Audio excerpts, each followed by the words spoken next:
Hezbollah has constantly appeared in the news due to the war between Israel and Hamas, as it turns out that although it may not sound like much, the Israeli Defense Forces are also fighting on a northern front, right on the border with Lebanon, something that indicates that this could turn into a regional war.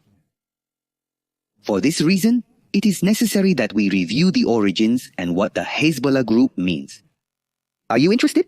Alright, then stay until the end of the video.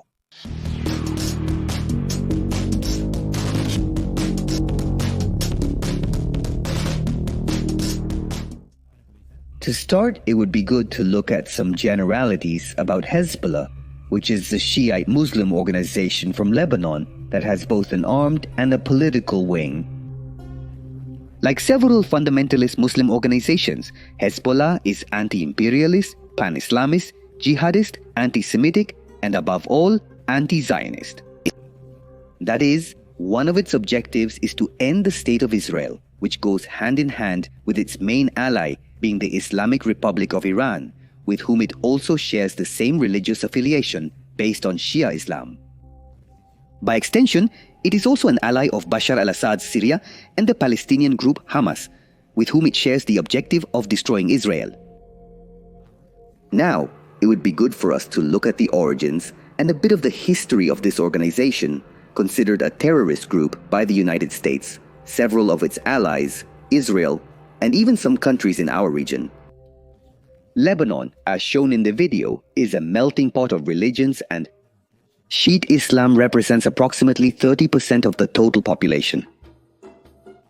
We find ourselves in 1982 when the Lebanon War begins.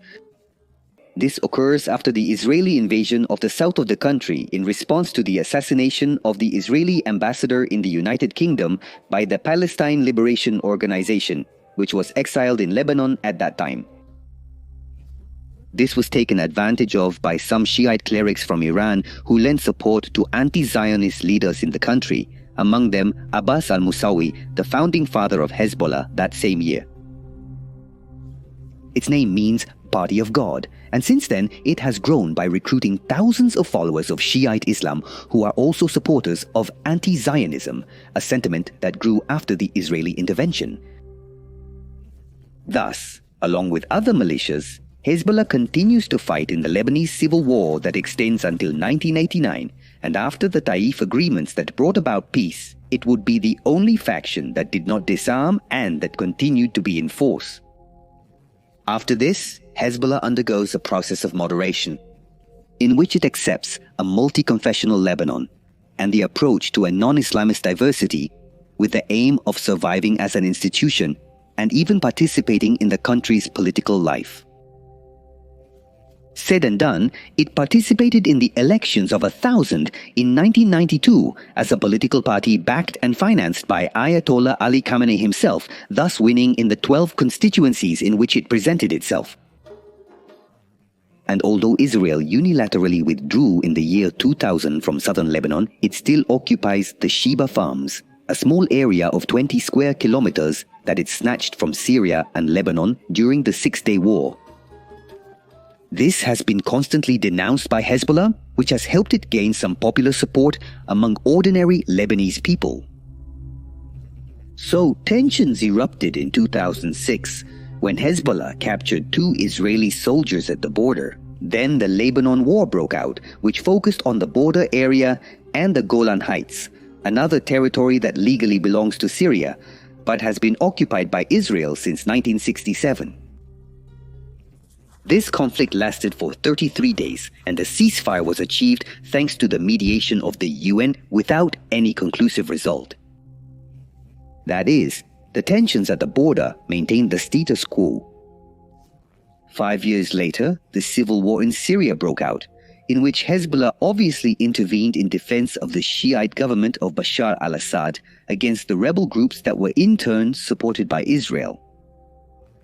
Although the war has not ended 100%, the official Syrian army maintains control over most of the territory, so it could be said that the al-Assad government achieved victory, and with it, Hezbollah retains an important ally.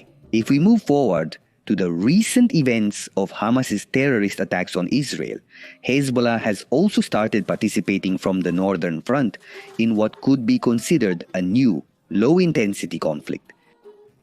As the Israeli Prime Minister has proclaimed, a large-scale intervention would be greatly responded to, so the escalation to a regional war is not ruled out. This if we take into consideration that Hezbollah is part of the Axis of Resistance, an anti-Israeli security treaty between Iran, Syria and Hezbollah, which is politically supported by several countries around the world.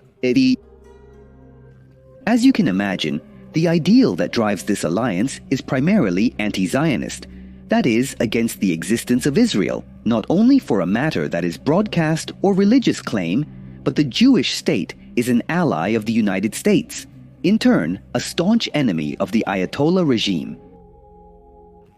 Other paramilitary organizations such as Hamas, the Palestinian Islamic Jihad, the Houthi of Yemen, the Popular Mobilization Forces of Iran, the Sinai Brigade of Pakistan, or the Islamic Resistance Movement of Azerbaijan have joined this axis of resistance. Theoretically, all these groups led by Iran could turn against Israel if the war continues to escalate. But I didn't have closure on violence when we talked about Hezbollah because, as already mentioned, it's not just an armed group, but also a political party. Even some entities like the European Union, France, Kosovo and New Zealand consider only the armed wing, but not the political one, as a terrorist group. As a political party, Hezbollah holds 15 of the 128 seats in parliament and 2 members of the Council of Ministers. This party is currently part of the ruling coalition, so it has a great influence in parliament. Hezbollah also represents the Lebanese Shiite community, which, as already mentioned, represents 30% of the population, so they will always have political support. On the other hand, it has an influential television channel called Al-Manar, where it promotes its anti-Zionist ideas. So as you can see, Hezbollah cannot be limited to just another paramilitary and jihadist group, but it has solid political bases and popular support within Lebanon that will allow its survival as an organization. Something that greatly complicates Israel, which, as you can see, will be its eternal enemy. What is your opinion about Hezbollah? Would you label it as a terrorist group?